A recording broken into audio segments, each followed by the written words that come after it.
A kú déédé àsìkò yìí. Kókó inú ìwé ìròyìn la mú wá fún yín láti inú àwọn ìwé ìròyìn ilé wa. Orúkọ tèmi ni Ọmọgbémisọ́lá ọmọ Alọ́gọ̀madẹ̀. Àjọ àwọn Kìrìsìtẹ́nì lórílẹ̀‐èdè Nàìjíríà CAN ti sọ wípé ipa tí ìṣòro ọrọ̀ ajé dá sílẹ̀ lórílẹ̀‐èdè ti ń kọjá àfaradà fún ọ̀pọ̀lọpọ̀ ọmọ orílẹ̀‐èdè. Àjọ CAN ní ẹkùn Àríwá àti Àbújá sọ eléyìí di mímọ̀ lónìí. Àjọ yìí fìdí ẹ̀ múlẹ̀ wípé ìṣòro ààbò tó ń fojoojúmọ́ peléke sí i náà jẹ́ ohun tó ń kọni lóminú. Nínú àtẹ̀jáde láti ọ̀dọ̀ akọ̀wé àgbà fún àjọ CAN ẹkùn ti Àríwá, Elder Sunday Oríbẹ̀ ní ìpínlẹ̀ Kaduna ni wọ́n ti ké sí ìjọba àpapọ̀ kí wọ́n tètè wá wọ̀rọ̀kọ̀ ṣàdá wá ojútùú sí ọrọ̀ ajé tó ń polúkúrúmuṣu. Wọ́n ní ìyà yìí ti pọ̀ jù, owó oúnjẹ gbówó lórí, ohun èlò ò ṣeé kọlù, pabambarì rẹ̀ ní ìwà ìjínigbé àti ìpànìyàn pẹ̀lú owó ìdásílẹ̀ gọbọi. Wọ́n ní inú àjọ Kìrìsìtẹ́nì kò dùn sí èyí, pàápàá jùlọ ìkọlù tí ó wáyé ní ìpínlẹ̀ Plateau níbi tí ènìyàn tí kò dín ní 300 ti di olóògbé. Wọ́n ní kí ìjọba àpapọ̀ fi òpin sí èyí, kì í ṣe ní ìpínlẹ̀ Plateau nìkan ṣùgbọ́n káàkiri orílẹ̀-èdè. Dákúrekú iná ìjọba náà ò gbẹ́yìn, èyí ti mú kí ọ̀pọ̀lọpọ̀ oníṣẹ́ ọwọ́ àti olókoòwò kéékèèké kógbá wọlé. Bẹ́ẹ̀ lowó náírà náà ń fojoojúmọ́ dèrò ẹ̀yìn láìsí wípé wọ́n fi ojú àwọn tí wọ́n wà nídìí ìpànìyàn yìí ba ilé-ẹjọ́. Àtúnwí asán ni ìjọba ń ṣe. Ẹ̀kúnrẹ́rẹ́ ìròyìn yìí wà nínú ìwé ìròyìn Vanguard tó jáde lónìí. Àjọ apínnáká Transmission Company of Nigeria (TCN) ti kéde wípé àwọn olùgbé kan ní agbègbè ilé ìjọba ìlú Àbújá yóò fojú winá òkùnkùn birimùbirimù fún wákàtí 6 ní ọjọ́ Àbámẹ́ta lórí ẹ̀rọ amúnáwá ẹkùn Gwagwalada àti Akpo. Agbẹnusọ fún àjọ apínnáká Ndidi Mba ni ó sọ nínú àtẹ̀jáde òní wípé àtúnṣe yìí yóò wáyé láàárín aago 9 òwúrọ̀ sí aago 3 ọ̀sán.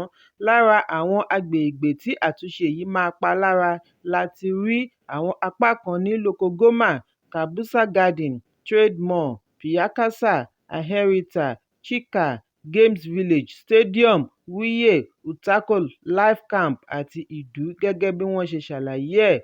Wọ́n wá tọrọ àforíjì lọ́wọ́ àwọn oníbàárà fún ìnira tí ìgbésẹ̀ yìí lè fà, bí Mba ṣe fi dá wọn lójú wípé iná yóò dúró padà lẹ́yìn àtúnṣe. Ẹ̀kúnrẹ́rẹ́ ìròyìn yìí wà nínú ìwé ìròyìn Punch tó jáde lónìí. Mínísítà fún ìdàgbàsókè eré ìdárayá Sínátọ̀ John Ennon ti rọ ọmọ orílẹ̀-èdè kí wọ́n ṣe àtìlẹ́yìn fún ẹgbẹ́ agbábọ́ọ̀lù Super Eagles bí wọ́n ti ń gbáradì fún àṣekágbá ìdíje AFCON tí yóò gbẹ̀yìn tako ilẹ̀ olùgbàlejò Ivory Coast ní Ebínpé lọ́jọ́ Àìkú. Nínú àtẹ̀jáde ni mínísítà ti sọ̀rọ̀ lórí agbára ìṣọ̀kan eré ìdárayá. Ó ní kí ẹ̀ka aládàáni àti olúkúlùkù ṣe àtìlẹ́yìn fún Super Eagles pẹ̀lú owó. Ó gbóríyìn fún Super Eagles fún iṣẹ́ takuntakun tí ó mú ẹ̀mí ìṣọ̀kan bá orílẹ̀-èdè ju ti àtẹ̀yìnwá lọ. Mínísítà mẹ́nubà ìpèníjà owó tó ń kojú ìjọba orílẹ̀-èdè bí ó ti rọ àwọn iléeṣẹ́ aládàáni kí wọ́n jí gìrì láti ṣe ìrànlọ́wọ́ fún Super Eagles báyìí. Àtẹ̀jáde náà ṣàlàyé wípé ìjọba Ààrẹ Bọ́lá Tinubu ti fi àtìlẹ́yìn rẹ̀ hàn sí ikọ̀ Super Eagles ní ọ̀nà tí ó fi ìtàn balẹ̀. Ó sì fi hàn gbangba wípé ìjọba nìkan ò lè dá ṣe ìgbélárugẹ ẹ̀ka eré ìdárayá lórílẹ̀-èdè. Fún ìdí èyí ni ìpè ṣe ń lọ sí ọ̀dọ̀ àwọn iléeṣẹ́ ńláńlá àti aládàáni kí wọ́n ṣe àtìlẹ́yìn fún Super Eagles láti lè gba ife wá sórílẹ̀-èdè nínú àṣekágbá. Ó ní ó ṣe dandan kí wọ́n ṣe ìlérí fún ikọ̀ Super Eagles kí èyí lè túbọ̀ jẹ́ móríyá fún wọn láti gba ife wálé nínú àṣekágbá ìdíje AFCON tó ń lọ lọ́wọ́. Ẹ̀kúnrẹ́rẹ́ ìròyìn yìí wà nínú ìwé ìròyìn Punch tó jáde lónìí. Lónìí ni ààrẹ iléeṣẹ́ Dangote Group, Aliko Dangote jẹ́jẹ̀ẹ́ láti ṣe àtìlẹ́yìn fún òfin àti ìdàgbàsókè ìjọba ìpínlẹ̀ Kano kí àdínkù lè bá ìṣòro tó ń kojú ará ìlú. Dangote ṣe ìlérí yìí nígbà tí ó ní ìpàdé pẹ̀lú gómìnà ìpínlẹ̀ Abba Yusuf ní ilé ìjọba ìpínlẹ̀ Kano bí ó ti fìdí ẹ̀ múlẹ̀ wípé òun mọ̀ wípé ọ̀pọ̀lọpọ̀ ni kò lẹ́mìí ìṣòro ọrọ̀ ajé tó ń kojú orílẹ̀-èdè. Èyí ló mú un jẹ́jẹ̀ẹ́ láti ṣe àtìlẹ́yìn fún ìjọba láti ṣe àlékún ètò ìlera, ètò ẹ̀kọ́, kí ó sì tún ró ará ìlú lágbára. Gẹ́gẹ́ bí ọ̀rọ̀ Dangote, ó ní àkọ́kọ́ ìbẹ̀wò òun ni láti kí gómìnà kú oríire àṣeyọrí rẹ̀ ní ilé-ẹjọ́ tó ga jùlọ. Ó ní òun yóò ṣe àtìlẹ́yìn fún ọdún 4 tàbí 8 tí ó máa lò lórí oyè. Dangote ní bí ó tilẹ̀ jẹ́ wípé wọ́n ń pe òun ní ará ilẹ̀ Áfíríkà tó lọ́rọ̀ jùlọ, síbẹ̀ ará ìpínlẹ̀ Kánò ni òun ń ṣe. Ìgbàkigbà ni wọ́n lè ké sí òun fún ìrànlọ́wọ́ fún ìdàgbàsókè ìpínlẹ̀ Kánò. Nígbà tí ó ń fèsì, Gómìnà Yusuf béèrè fún àtìlẹ́yìn lórí àkànṣe iṣẹ́ tí wọ́n ti dáwọ́ lé láti fi agbára kún ètò ọrọ̀ ajé. Bákan náà ni gómìnà sọ fún Dangote wípé àwọn nílò ìdásílẹ̀ ilé ìwòsàn sickle cell láti lè pèsè ìtọ́jú ọ̀fẹ́ fún àwọn aláàárẹ̀. Ó ní gẹ́gẹ́ bí ọmọ bíbí ìpínlẹ̀ Kánò, Dangote ní agbára láti yanjú gbogbo ìṣòro ìpínlẹ̀. Ẹ̀kúnrẹ́rẹ́ ìròyìn yìí wà nínú ìwé ìròyìn Vanguard tó jáde lónìí. Dókítà oníṣègùn òyìnbó Thomas Wilson Ikebese, tí ó ti fìgbà kan rí jẹ́ olùdíje du ipò ààrẹ, ti ṣe ìkìlọ̀ fún ọmọ orílẹ̀-èdè tí ó ní àìlera kan tàbí òmíràn kí wọ́n yẹra nídìí ìwòran ìdíje ìpele àṣekágbá African Cup of Nations tó ń lọ lọ́wọ́. Ikebese, tí ó jẹ́ adarí ètò ìlera fún ilé-ìwòsàn Skype Hospital ìlú Àkúrẹ́, ìpínlẹ̀ Ondo, sọ nínú àtẹ̀jáde wípé òun bá àwọn ẹbí tí ó pàdánù ẹni wọn níbi ìdíje AFCON kẹ́dùn, kí Ọlọ́run bu òróró ìtura sí wọn lọ́kàn.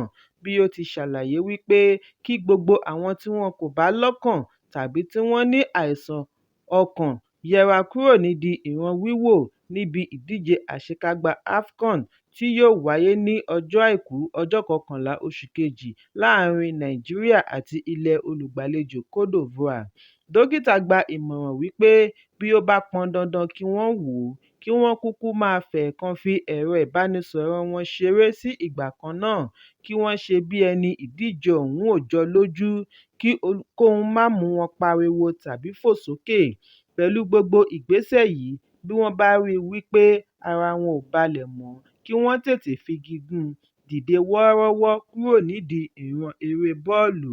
Bí wọ́n bá wá rí i wípé ìgbésẹ̀ yìí ò dá wọn lójú, kí wọ́n má ṣòpò wò ó rárá, kí wọ́n kúkú dúró de àtúnṣe àfihàn rẹ̀ highlight. Dókítà wá kí ẹgbẹ́ agbábọ́ọ̀lù Nàìjíríà kú oríire ìdíje tí ó ti kọjá, bí ó ṣe gba àdúrà àṣeyọrí fún wọn nínú ìdíje tí ó ń bọ̀.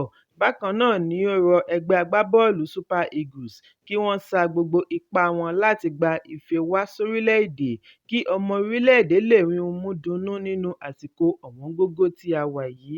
Ẹ̀kúnrẹ́rẹ́ ìròyìn yìí wà nínú ìwé ìròyìn Vanguard tó jáde lónìí.